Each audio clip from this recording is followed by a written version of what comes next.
today we got to play Terracotta Army. Now, this is one of the ones that Randy sent me off to get at Gen Con at the very beginning. Yep. And so we're going to talk about it. Now, before we talk about it, though, I need you to hit the subscribe button and the notification bell because board games are awesome, and that's what we do here at Legends of Nirvana. So, Randy, before we get into quality of components, tell us about Terracotta Army. So this was a 2022 release, Gen Con release. Board Game Geek rating is 7.8. Board Game Geek rank is 8,256. It's a 1 to 4 player game. Average length of 90 to 120 minutes. Age 14 and up. Designed by Przemysław Fornal and Adam Kopinski. Art by Zuzana Kolakowska, Jan Lipinski, and Alexander Zawada. Published by Board and Dice Games. Its MSRP is $70, but it's on pre-order for the end of August release currently at both Miniature Market and Card House for roughly $49. It's $49 at Miniature Market, $48.79 at Card House. All right, so that's actually very surprising about the price point because you get all these cool miniatures because you are literally building the Terracotta Army. Okay, so let's talk about quality of components. Again, we see these beautiful miniatures. You've got these little plastic things that go to... Yeah, the weapons kind of worked a little bit in the box whenever it came, but yeah, I mean, they're still well made. Absolutely. Well, I mean, these are just... They're amazing, and then, like, again, with the statues that kind of go with the terracotta pieces are pretty awesome. You have this really cool mechanism that they've got going on here. That's really awesome. Yeah, although I will say the packaging choice was a very bizarre one because when you first get it out of the box, you can't find the pin to put that together onto the board. I searched the box. I thought it was missing. I contacted Robert because he got a copy. His was missing it too. Went online. Turns out that the pin and its base that it goes into were both stuck inside the awesome storage box, which we'll talk about in a minute, but stuck into the glue of the box up in there. And you had to like pry it with your finger underneath in there to get it out. It was a very odd choice of storage. Well, but we figured it out, right? But, yeah. And it got figured out. But onto that box. And this is a really novel idea I had never seen, where this is the storage mechanism for the miniatures. You put them in upside down into here, and they've got victory point values, and you actually just get this out and play it.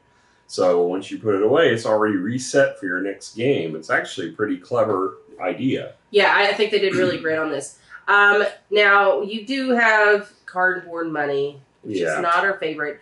And, okay, so originally, you do end up having to hole punch the money, but then you also have to hole punch the money again to make it like that. Yeah, they have a little hole inside the so, you know, it's cardboard money. I'm a little sad to see you have these beautiful miniatures.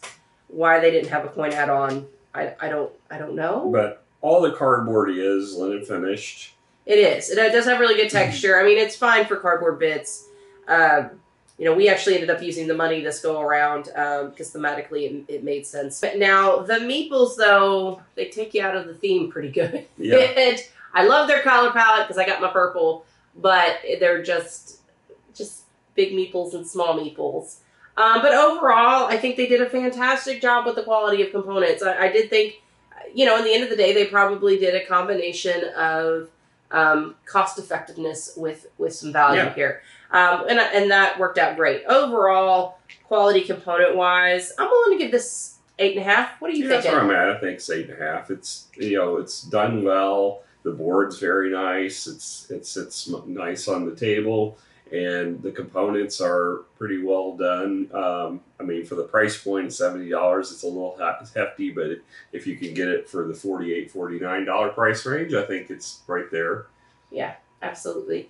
But overall, you know, again, fantastic. All right, so let's talk about theme. So the theme is obviously you are building the Terracotta army with clay in hopes to protect the Emperor. And so basically, obviously, you're trying to do the best job in doing those things. Okay, so overall, super cool. Love the miniatures. The fact that you got these miniatures to kind of create this burial chamber with these Terracotta army is absolutely fantastic. I think they did a great job. The artwork, I think, is very reminiscent of that kind of feel of the Terracotta army. I think they did a wonderful job. The money was consistent. I think it feels really cool. Like, it feels like you're building the burial chamber. The fact that you get to see the board when you complete it is absolutely amazing. Yeah. So overall, I really liked it. I think they did a fantastic job. And I will say, it's not particularly themed, but the worker placement mechanic in this is very unique, and it's probably one of the most clever mechanics I've seen as far as how worker placement works in a game of late. So, it blends together well as far as the gameplay and the theme. I think it does carry through. I like the color palette. I like the art style, and I think they've done an outstanding job with the miniatures and making them all look like what you would you typically see in like the movies as far as the terracotta statues. Mm-hmm. No, I think they've got spot on. When you're talking about theme for this, I think I'm at a 9. I think it's breathtaking. I think they did a fantastic job. Yeah, I think I'm at a 9 as well. Yeah. So all right. So now let's talk about the actual rule book. So the rulebook, first of all, is very beautiful. It's nice. They did a good job. Matches the cover of the box. But it is 24 pages long, so it is a lengthy rulebook. But the good news is you don't have to read all of it.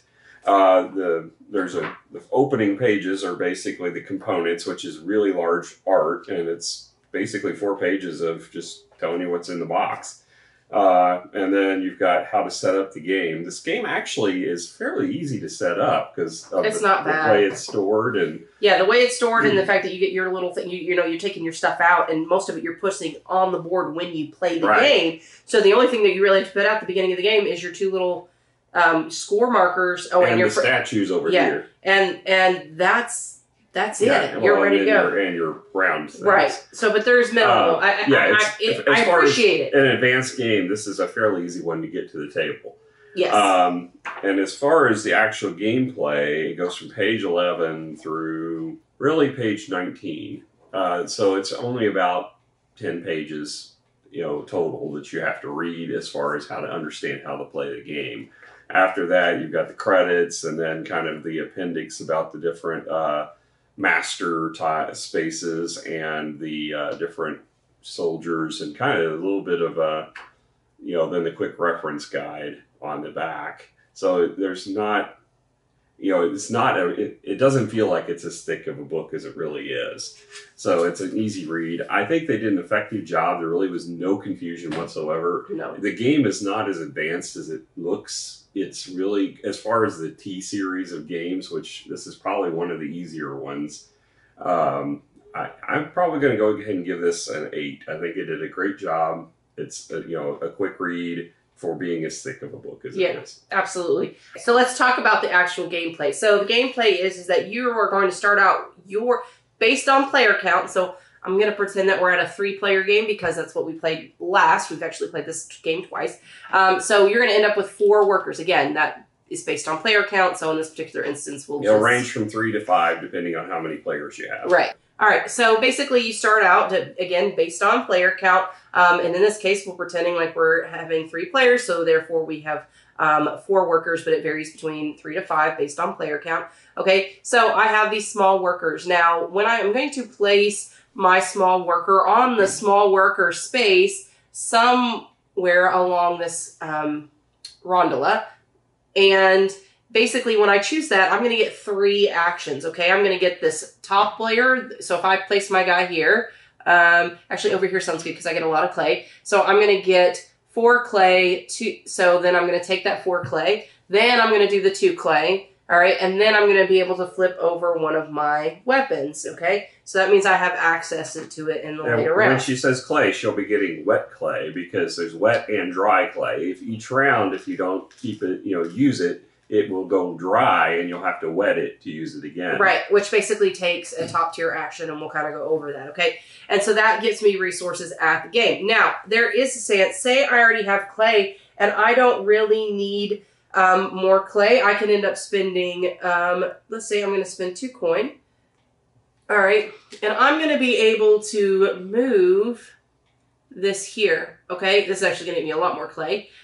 So I'm able to move, by spending 2 coin, one of the circles one way. And there's arrows, so it matters, like the top can only go one way and the middle can only go one way. And therefore I can change my actions, because especially later on in the game, playing 3 players, at the very last rounds, you kind of want to move things around because there's nothing left in that action. Or it can just gear up very, very, very well. So that's what it takes. Now, there are a couple other things. So if I were to go here instead, okay, I'm going to spend 2 clay to build one of these characters. Now, I can say, all right, I'm spending my 2 clay. I'm going to put 1 clay in there. I'm going to put this over here on the dry because this is the area that I'm building. Okay, and I've decided I'm actually going to not build one of those. I'm going to build one of these because I have this weapon here, okay, because I was able to flip it over. But you would normally remove it from this box, and it would be the lowest position, and you would get the maximum victory points based upon what region or where you took it from.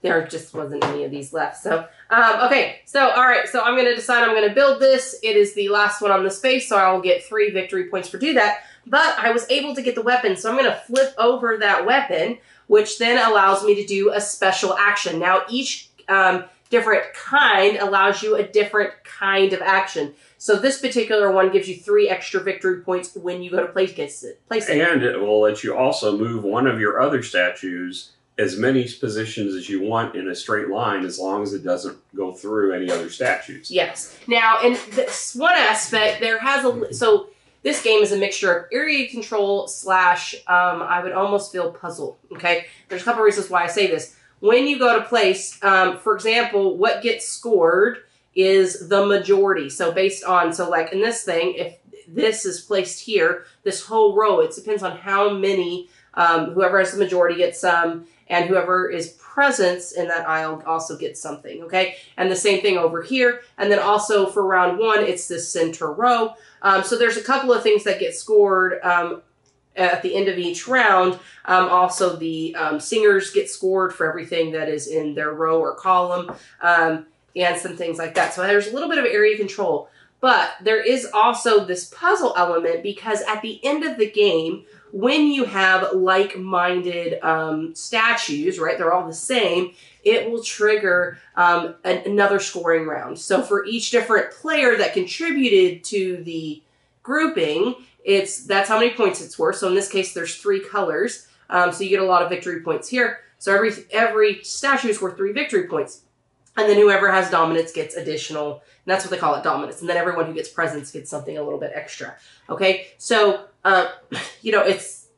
you're trying to make sure you're getting these groupings to make sure that you have the majority. So it's a little bit of puzzler, because you've got to worry about everything that's going to be coming up, right? And these are randomly distributed at the beginning. Right. And they give you a bunch of different scoring tiles based upon the different regions, or the row or the column in the middle, or the different types of statues. And these are just randomly distributed at the beginning of the game, so you can see what's coming as you go through the game. Yeah. So with your keeping that in mind, this rondelle, so some of the actions include gaining coin, gaining clay, building statues, using these special abilities, which we'll go over here in just a minute, and then wetting your clay. So if your clay dried out that round, you can flip it over. Or now, upgrading your meeples. Or upgrading, or taking first player. So that's another, so those are small. Now, these special things, so all of these are in the middle row, or in the middle circle here, and basically you can purchase a worker to be able to place to get that special ability every time that you end up going there. So these are the masters of the arts of the different crafts. Correct. So you get to basically buy yourself a master of that art, and then you get that specialty for the anytime you trigger it from that point forward. Right.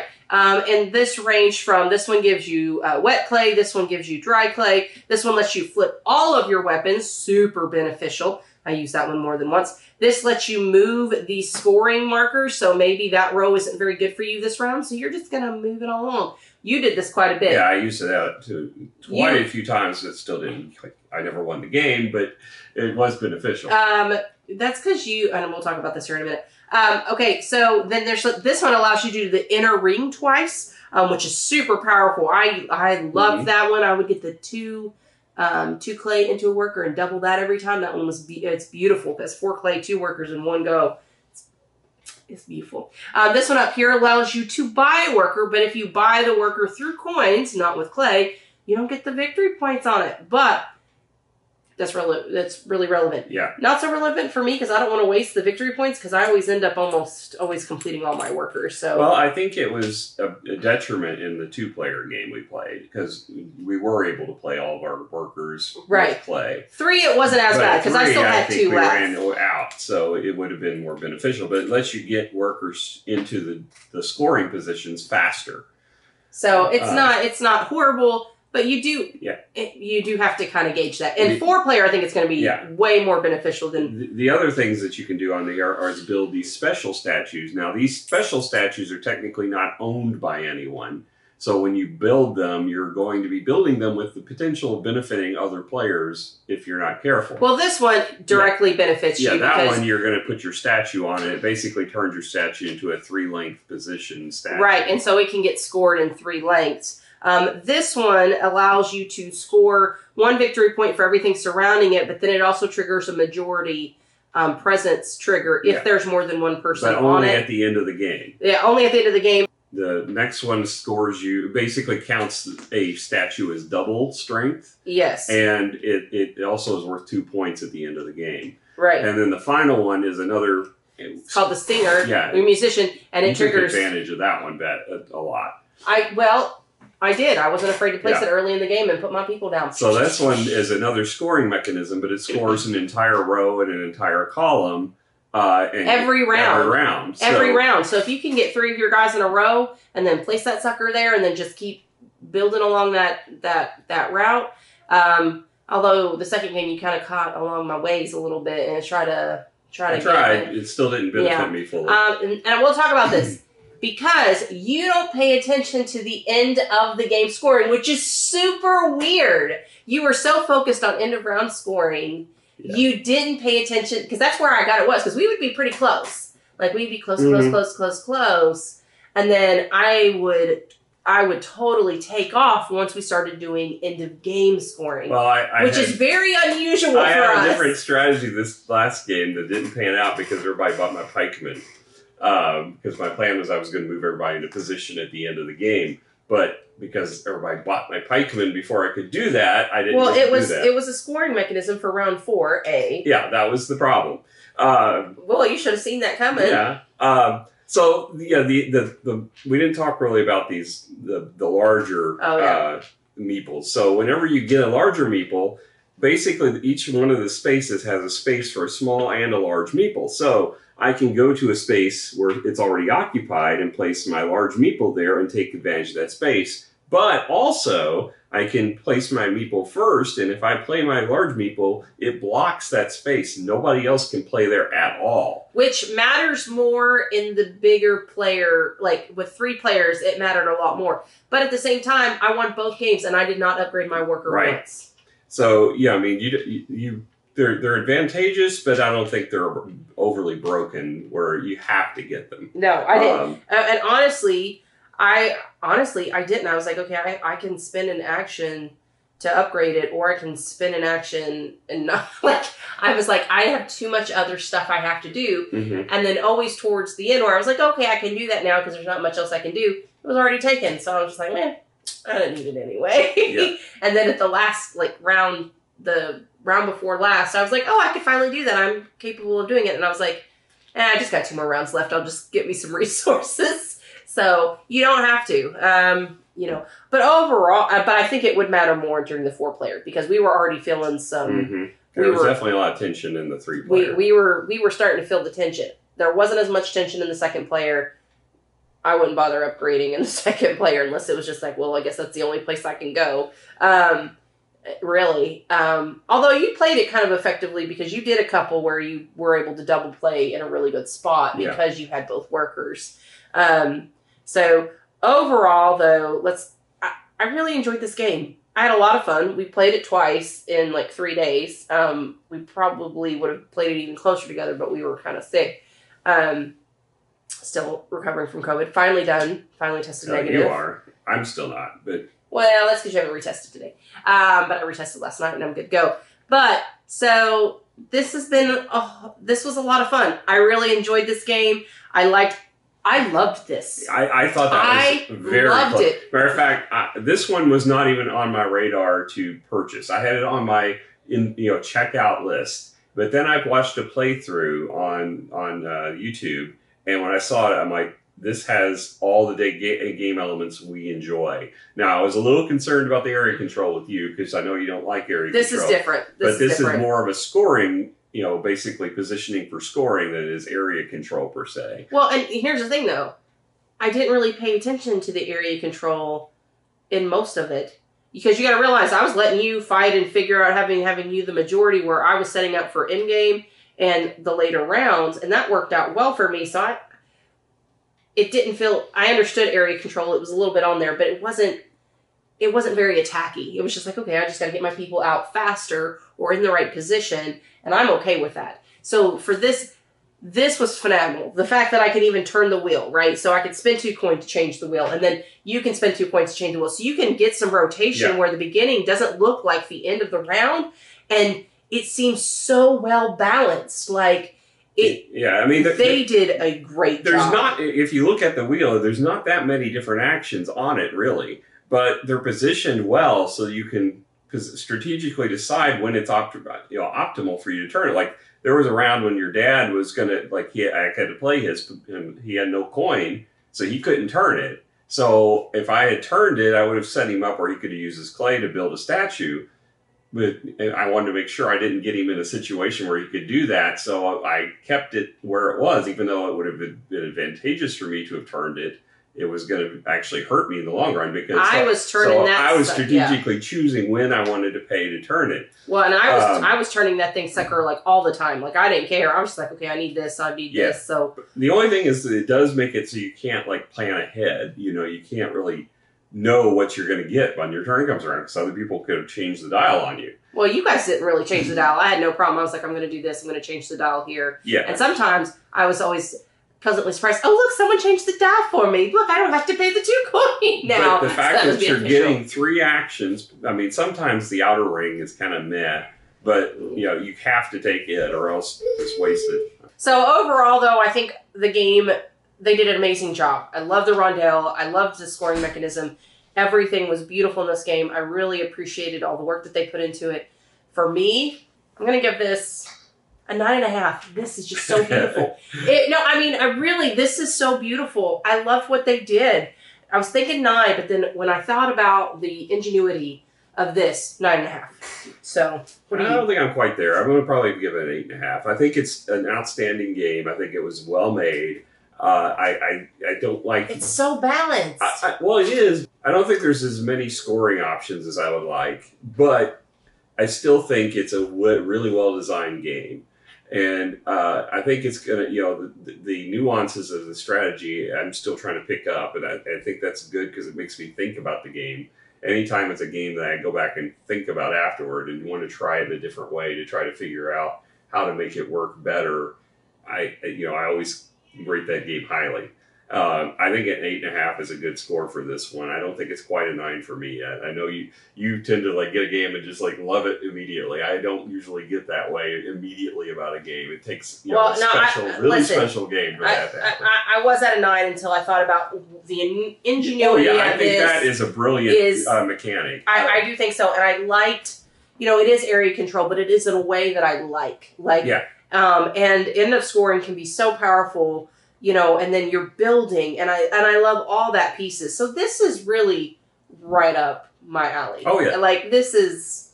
Yeah, as This soon is my as I shit. saw I was like, this is the game for me to get first at Gen Con. Yeah, well, and we did. I'm glad I picked this up. Well, guys, thank you so much for joining us. I really recommend checking this out. This one is absolutely beautiful. Give it a go. It's fantastic. Well, we catch you guys later, okay? Bye. Bye.